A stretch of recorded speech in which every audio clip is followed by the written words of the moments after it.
पार्थाय प्रतिबोधितां भगवता नारायणेन स्वयं व्यासेन ग्रथितां पुराणमुनिना मध्ये महाभारतम् अद्वैतामृतवर्षिणीं भगवती अष्टादशाध्यायिनी मम्ब त्वामनुसन्दधामि भगवद्गीते भवद्वेषिणी गीते भवद्वेषिणी। ओम श्री परमात्मने नमः। अथ सप्तमोऽध्यायस्य द्वादशः श्लोकः। किंच और भी क्या, ये चैव सात्विका भावा राजसास्तामसाश्च ये मत्त एवेति तान् विद्धि न त्वहं तेषु ते मयि। ये चैव सात्विका भावा राजसास्तामसाश्च ये मत्त एवेति तान् विद्धि न त्वहं तेषु ते मयि। च और भी, ये सात्विका भावा जो सात्विक भाव हैं, सत्व गुण से उत्पन्न होने वाले भाव हैं, राजसा रजोगुण से उत्पन्न होने वाले भाव हैं, तामसा तमोगुण से उत्पन्न होने वाले, ये जो भी तमोगुण से उत्पन्न होने वाले भाव हैं, मत्त एव इति वे सब मेरे से ही उत्पन्न होते हैं। इति तान् विद्धि इस प्रकार उनको जानो। न तु अहम तेषु अहम तु किंतु मैं तेषु न उनमें नहीं हूँ, यानी उनके अधीन नहीं हूँ। ते मई वे मेरे अधीन हैं। भाष्यकार भगवान ने ऐसे अर्थ किया। ये जो सात्विक आदि भाव है ये मेरे अधीन है, मैं उनके अधीन नहीं हूँ। ये मेरे करके क्यों की हो रहे हैं, मैं इनका अधिष्ठान हूँ। अधिष्ठान सत्य है और अध्यस्त कल्पित होता है। अध्यस्त सदा नहीं रहता, थोड़ी देर के लिए प्रतीत होता है। तो ये जो भाव हैं ये अध्यस्त हैं, कल्पित हैं। भाष्य देखो, ये चैव और भी जो सात्विका सत्व निर्वृत्ता सत्व गुण से संपन्न होने वाले भावा पदार्था भाव हैं अर्थात पदार्थ हैं, राजसा रजो निर्वृत्ता रजोगुण से उत्पन्न होने वाले भाव हैं, तामसा तमो निर्वृत्ताश्च और तामसा अर्थात तमोगुण से संपन्न होने वाले जो केचित कोई भी भाव प्राणी नाम प्राणियों में स्वकर्मवशात जायन्ते भावा अपने कर्म के वश से जो उत्पन्न हुए ये भाव हैं, तान उन सब भावों को मत्त एव जायमानान मुझसे ही उत्पन्न हुआ। इत्येवं इस प्रकार विद्धि जानो। तान सर्वान समस्तान एव लगा लेना इसके साथ। तान सर्वान उन सब समस्त भावों को मेरे से ही उत्पन्न हुआ। मत्त एव जायमानान मुझसे ही उत्पन्न हुआ। विद्धि जानो। यद्यपि ते मत्तो जायन्ते यद्यपि वे सब भाव मुझसे ही उत्पन्न होते हैं, तथापि न तु अहम फिर भी न तु किंतु न अहम तेषु तदधीना मैं उनमें अर्थात उनके अधीन, तद्वशो उनके वश में न नहीं हूँ। यथा संसारिणः जिस प्रकार संसारी लोग उनके वश में है, मैं उस प्रकार से उनके वश में नहीं हूँ। ते पुनर्मयी मदवशा किंतु वे फिर मदवशा मेरे अधीन है।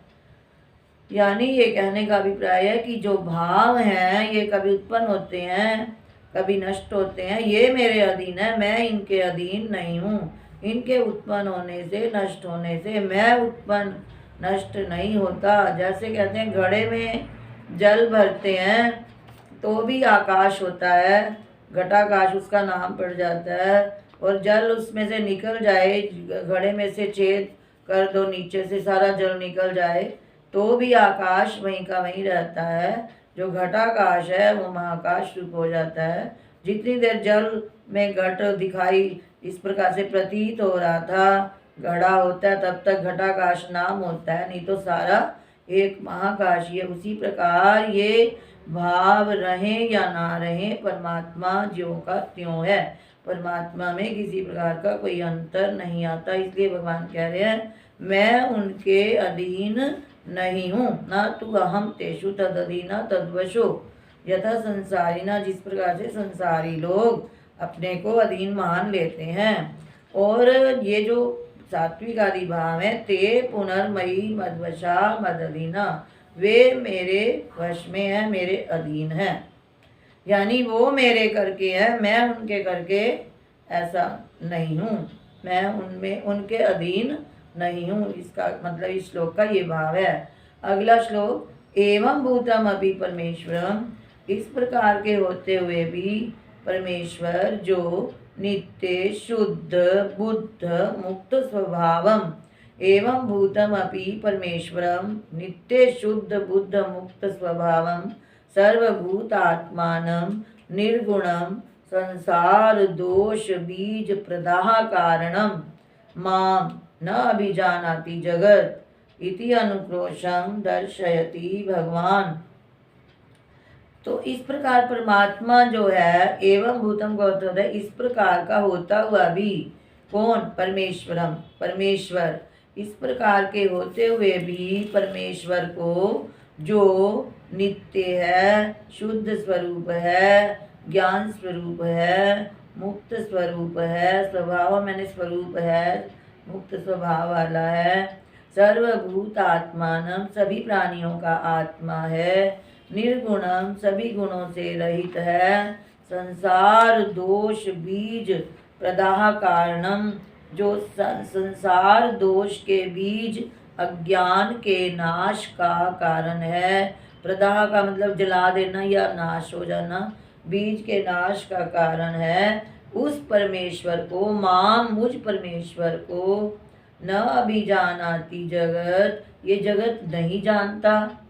कहते परमेश्वर कहाँ रहता है बताओ भाई। अपने पर इतनी अज्ञानता छाई हुई है कि जिसकी सत्ता से तू बोल रहा है, तेरे अंदर सात्विक भाव आ रहे हैं, राजस आ रहे हैं, तामस किसकी सत्ता से आ रहे हैं, उसको ही नहीं जानता। कोई कहे मैं अपने को नहीं जानता, तो कितनी मूर्खता है। तो ऐसा होते हुए भी परमेश्वर को, मुझ परमेश्वर को यह जगत न भी जानाती, नहीं जानता। इति अनुक्रोशम दर्शयति भगवान, इस प्रकार भगवान आक्रोश दिखाते हैं। आक्रोश दिखाने का मतलब कि अंदर से व्याकुल होना और उन पर क्रोधित होना, उसको आक्रोश बताते हैं।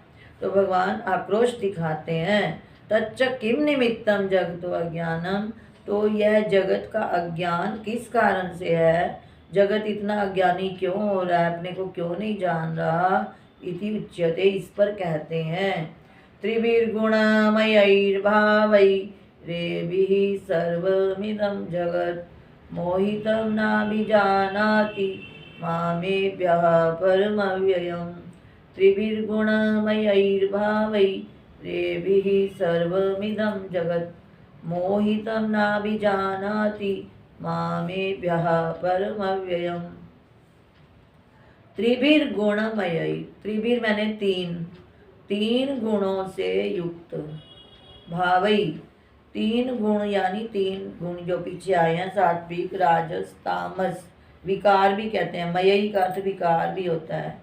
गुण के विकार, तीनों गुणों के विकार रूप भावई, भावों से, ए भी इन तीन गुण रूप भाव विकारों से, इदम सर्वम जगत, यह सर्व जगत, मोहितम, मोहित हो रहा है, अज्ञानता की नींद में सो रहा है। न अभी जानाति माम, और मुझे नहीं जान पा रहा है। एभ्यः, इन तीनों गुणों से, परम, परे, श्रेष्ठ, सर्वोत्कृष्ट तत्व, अव्ययम, अविनाशी, इन तीनों गुणों से परे सर्वश्रेष्ठ अविनाशी तत्व, माम, मुझको, न अभिजानाति, यह जगत नहीं जान पा रहा है। तीन गुण रूप यानी तीन गुण कौन से आए? सत्व, रजो, तमो। इन तीनों गुणों के फिर विकार हैं आगे, राग, द्वेष, मोह आदि जो इनके विकार हैं, उनसे यह संपूर्ण जगत मोहित हो रहा है और मुझ अविनाशी परम तत्व को नहीं जान पा रहा है। त्रिभिर गुणमयैर, भाष्य में त्रिभिर गुणमयैर गुण विकारैर, तीन प्रकार के गुण रूप विकारों से। कौन से विकार होते हैं? राग, द्वेष, मोह आदि प्रकार के जो इनसे सत्व रजतम से ही उत्पन्न होते हैं। ये राग, द्वेष, मोह आदि जो विकार हैं पदार्थई, इन पदार्थों से यथोक्तई जो ऊपर कह आए हैं सत्व रजतम, इनसे सर्वमिदं प्राणी जातम जगत, यह सारा प्राणी समुदाय रूप जगत मोहितम मोहित हो रहा है। मोहित का मतलब अविवेकता आपादितम सन, अज्ञानता को प्राप्त होता हुआ, न अभिजानाति नहीं जानता है, मामेभ्यो माम मुझे, एभ्यो इन यथोक्तेभ्यो गुणेभ्य परम, इन ऊपर कहे हुए गुणों से परम व्यतिरिक्तम व्यतिरिक्तम विलक्षणम, इन गुणों से परे का अर्थ यहाँ ले रहे हैं अलग, व्यतिरिक्तम विलक्षण, च और कैसा हूँ मैं? अव्ययम व्यय रहित, जन्म आदि सर्वभाव विकार वर्जितम, जन्म आदि जो 6 विकार हैं उन सभी भाव विकारों से वर्जितम रहित। जब शरीर उत्पन्न होता है तो जायते अस्ति वर्धते विपरिणमते अपक्षीयते विनश्यति, जन्म लिया बच्चे ने, फिर कहते हैं है, फिर कहते हैं वर्धते, फिर बढ़ जाता है शरीर, विपरिणमते फिर बदल जाता है, फिर अपक्षीयते फिर धीरे धीरे नष्ट होना शुरू हो जाता है और फिर बिल्कुल नष्ट हो जाता है शरीर। तो ये सारे सभी पदार्थों में ले लो, शरीर में भी और भी जो भी पदार्थ जड़ चेतन जितने पदार्थ हैं सभी भाव विकार वाले हैं, परंतु एक परमात्मा ही है जिसमें ये सभी भाव विकार नहीं है। तो परमात्मा कह रहे हैं कि मुझ अविनाशी व्यय रहित जन्म आदि सभी भाव विकारों से वर्जितम का रहित परमेश्वर को यह जगत नहीं जान पा रहा है। क्यों नहीं जान पा रहा है? इन 3 गुणों से मोहित होने के कारण मुझे नहीं जान पा रहा है। इत्यर्थः, इसका यह अर्थ हुआ। अब अगले श्लोक में भगवान बतलाएंगे कि ये मेरी जो माया है बहुत दुस्तर है, इसको तरना बड़ा कठिन है, परंतु जो मेरा भजन करते हैं, जो मेरा आश्रय लेते हैं, तुम्हें झाड़ी गति दूसरी नाही, राम बसव तिनके मन माही। भगवान कहते हैं जो मेरा आश्रय लेते हैं, जो मेरी शरण में आ जाते हैं, वे इस माया को, दुस्तर माया को, जिसको तरा जाना बड़ा कठिन है, इस माया को पार कर जाते हैं। बहुत ही सुंदर श्लोक है अगला, केवल श्लोक पढ़ रहे हैं।